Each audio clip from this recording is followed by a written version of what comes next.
Click the links, join channel here over, subscribe so I got a mailbox. Want to mail me some comics. So, The Marvels notes. What a rough movie it was to get through, and I don't recommend it for anyone.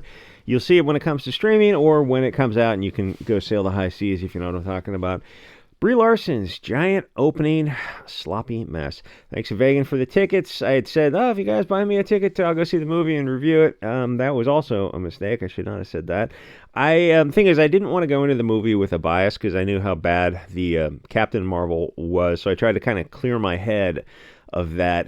And people were saying, that this chick, Kamala Khan character, was going to steal the show. She's a highlight, and actually they were right about that. She was adorable in the movie, where everyone else was just kind of flat, especially Brie Larson. And who's the other chick? Monica Rambeau. She didn't seem to fit the vibe of the other two chicks. A lot of that didn't make sense. There was a relationship between the two of them that the audience wasn't invested in whatsoever. So the first 10 minutes of that movie are rough. And there's some highlights in the movie for sure, but it's an hour and 40 minutes. There's got to be more than a few. It's just is not a movie for men at all in any capacity whatsoever. Even if you're a Marvel fan, you're not going to enjoy. Even if you're kind of on the BLT side of things and you're into this kind of thing, I don't think it's going to click. So I actually expected this movie to be better, which was another mistake. Hopeless naivety of me. It's like the people who make these movies, the soy boy writers, they just can't help themselves. I thought they'd kind of learn from the recent DC and Marvel has had a kind of a string of movies that have not done so well. I thought, hey, this is a great opportunity to turn around. No, they decided not to. So the movie was so bad, I feel like I should return his money. I know that doesn't make sense, but the movie really sucked. It was better than the first Captain Marvel movie, which sucked even worse. The first Captain Marvel movie there was no emotion in that whatsoever. At least in this movie, this chick, Iman Vellani or something, she was really fun in the movie. She was just a cute little kid who was just having fun. And these other two chicks were kind of like their facial expressions show you. They were just flat, two-dimensional adventures in Flatland. Remember that story? So I say like it was better than the first Captain Marvel. Like, but that made over $1 billion. Yeah, because it was between literally the two biggest movies in Hollywood history. No doubt it made over $1 billion.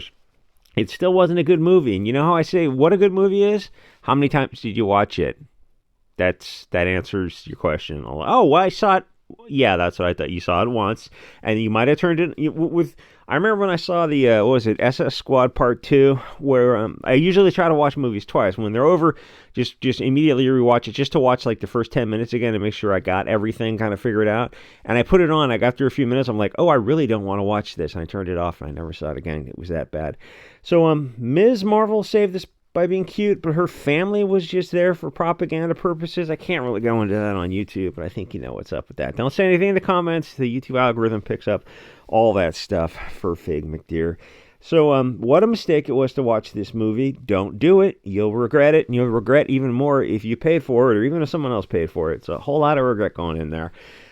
Too much diversity. Here's the thing about the movie. I was thinking, I kind of wish I had some pharmaceutical enhancements to get me through that movie, but unfortunately I don't do any of that kind of stuff. Maybe like if you drink, you probably want to have a few before you try to sit through this. So there's too much diversity, there's too much girl power, too much diverse girl power, which is even worse.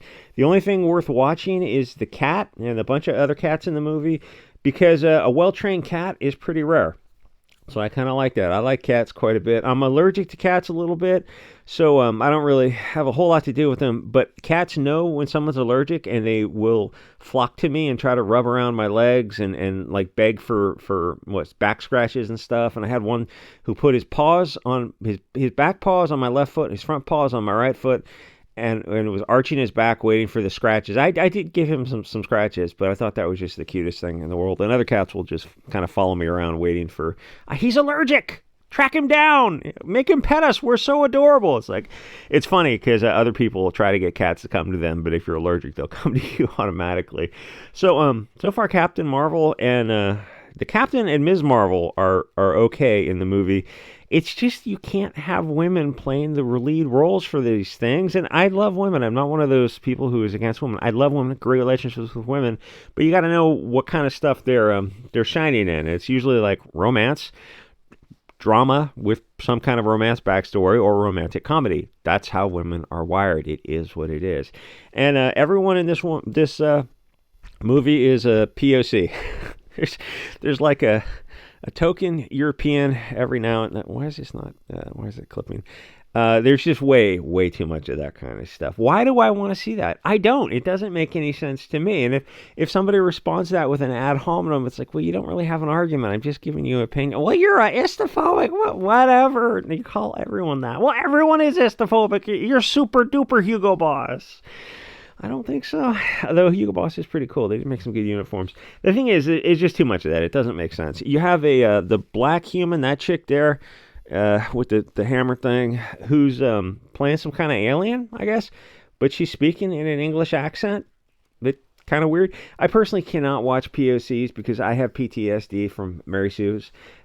There's just too many of these kind of globalist movies that are just, they're thinly designed disguised propaganda, and it's just been getting worse and worse over the decades.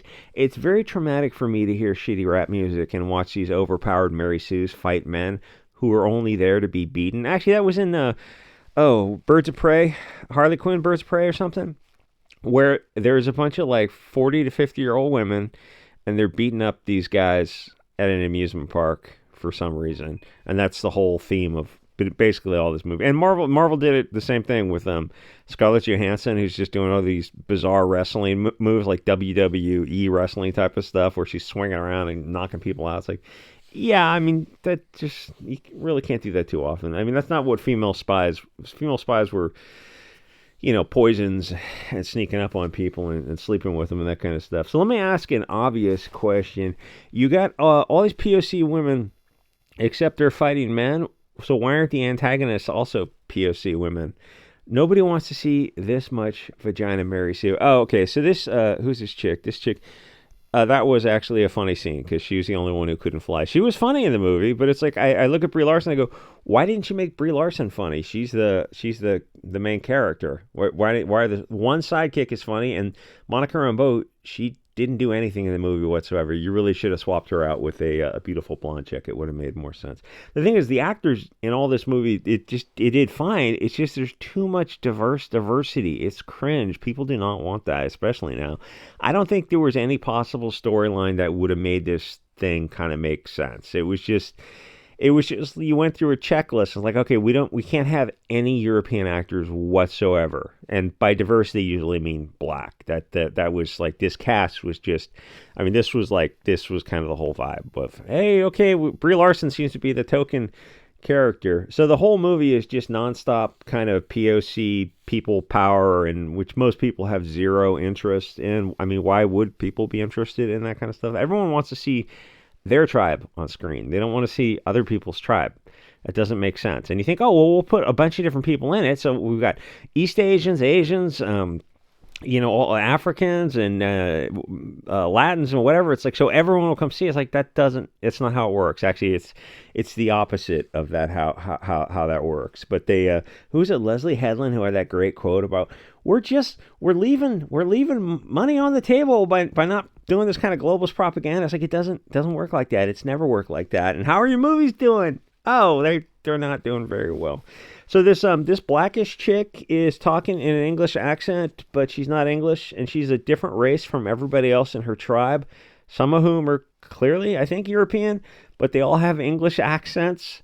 So why are these Africans, the sub-Saharan Africans, and the Euro whatevers in the same tribe together? You did that in Rings of Power. You did that in, God, what was that other movie? The one with that little guy running around, where everyone in the movie was just some kind of globalist Klaus Schwab wet dream fantasy. They do that. They do it in The Witcher. It's like or was it? God, what was the name of the movie? Val Kilmer was in the original one in the 80s. It's this little dude. He gets a baby. He's got to return the baby, and they did a streaming show. I think it went one episode. So it's like, oh, hey, it's just a diverse Jackson Pollock, basically what you're going on. The whole movie is stupid. The thing is, all of Hollywood is stupid, and it's only going to get worse. And it's not just me, tinfoil hat, Hugo Boss, saying that. You can look at Hollywood over the past 10 years. I'm absolutely right. Like, you're going to see a massive, where did her tits go? I don't know. They squashed them down there. You're going to see a massive change in Hollywood over the next 10 years. So the only reason this kind of movie is possible is because the in this country the IQ is dropping so fast, and to be fair, so in Europe too, that you can get away with movies that are just this dumb. There's just too many lines in this movie that have the feeling that they're written by a 24-year-old oh so random Tumblr speak. A lot of this kind of dialogue feels like it was written, I don't know if you're on the internet in 2015, 2016.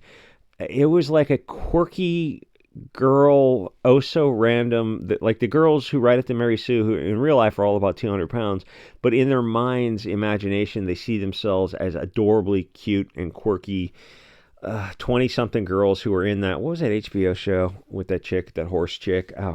Sex in the City or something? Gotta admit, I never saw an episode of that. They think they're in that kind of fantasy land where they're all like 115-pound beautiful model, like in a romance novel. But you look at them, they're all like, see, you're like 165 pounds and you're 5'6". You probably want to dial that back. All this kind of like that quirky line, it only works in little pieces.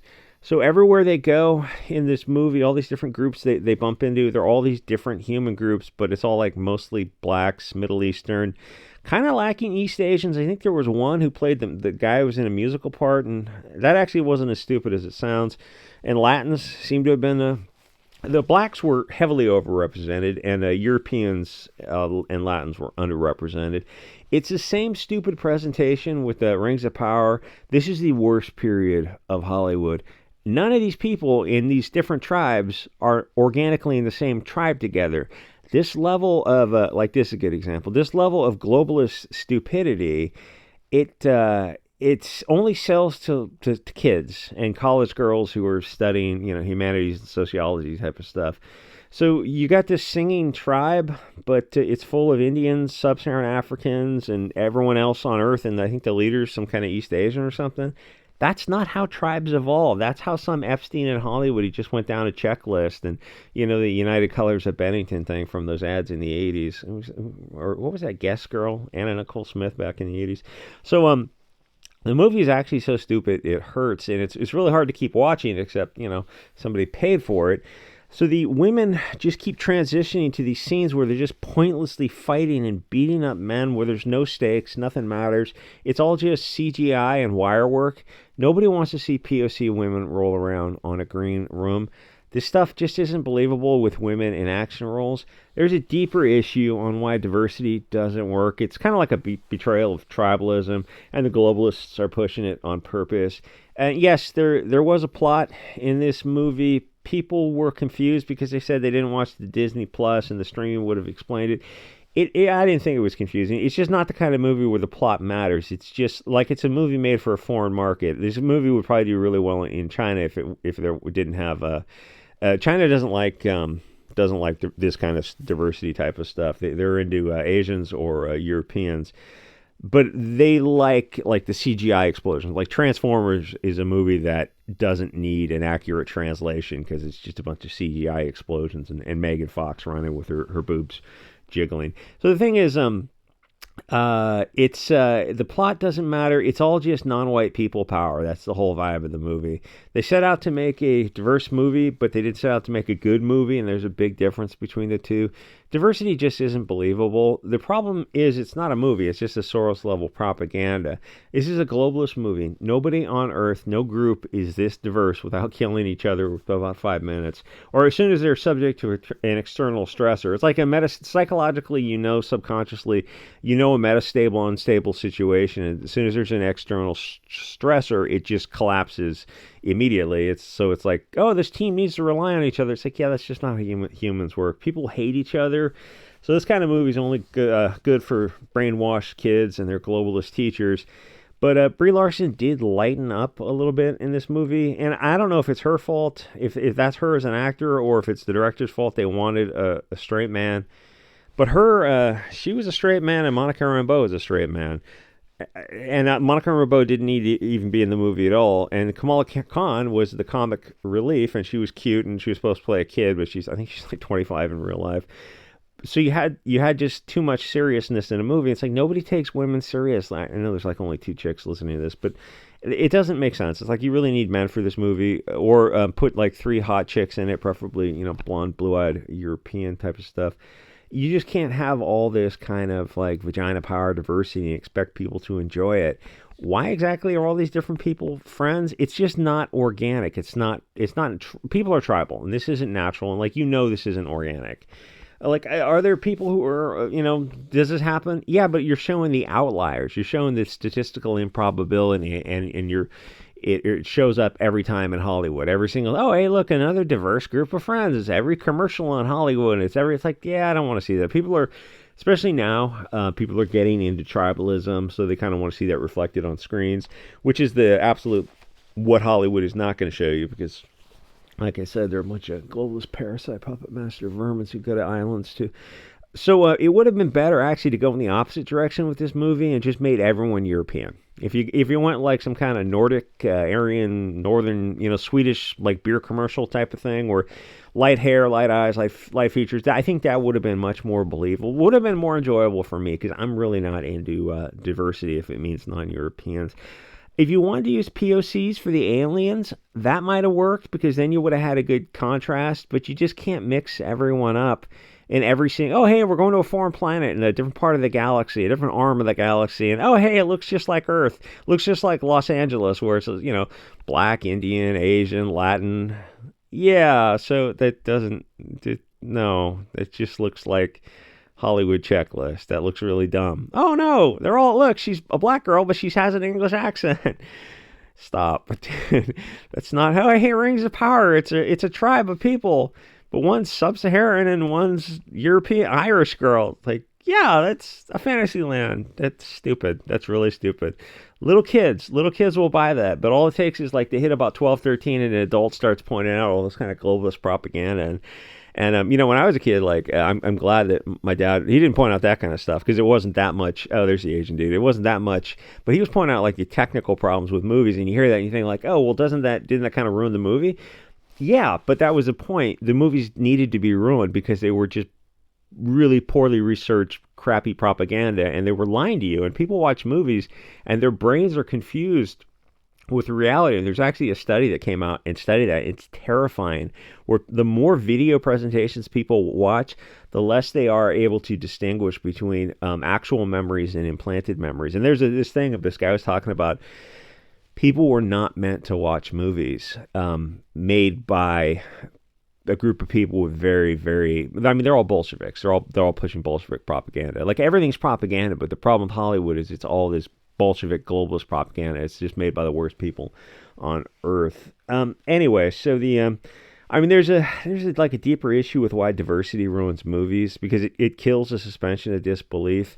And the thing is, when you see it and you're over like 16 and you're kind of starting to go down the red pill a little bit, the rabbit hole a little bit, when you see it, it's instant propaganda. Like, as soon as you see a scene like this, you're not seeing an organic movie. You're seeing it's not even Hollywood propaganda, because you look at it and you're like, oh, this is, Larry Fink at Black Rocks probably funded this, and it's his version of propaganda. So you're seeing like the half a dozen puppet masters who are running these mutual fund agencies, who are have shares in Disney and Warner Brothers type stuff. It's like, this is the propaganda they're putting out there, and it traces, like, everyone's doing it, yeah, but it traces back to like the same dozen big names who are can move trillions of dollars of assets around, and that's why you see all this same stuff from Hollywood. And anyone who comes out with an alternative perspective is going to be made for like a budget of $100,000, and it's going to be crowdfunded on Odyssey or something, which is, it's funny because the Security Exchange Commission is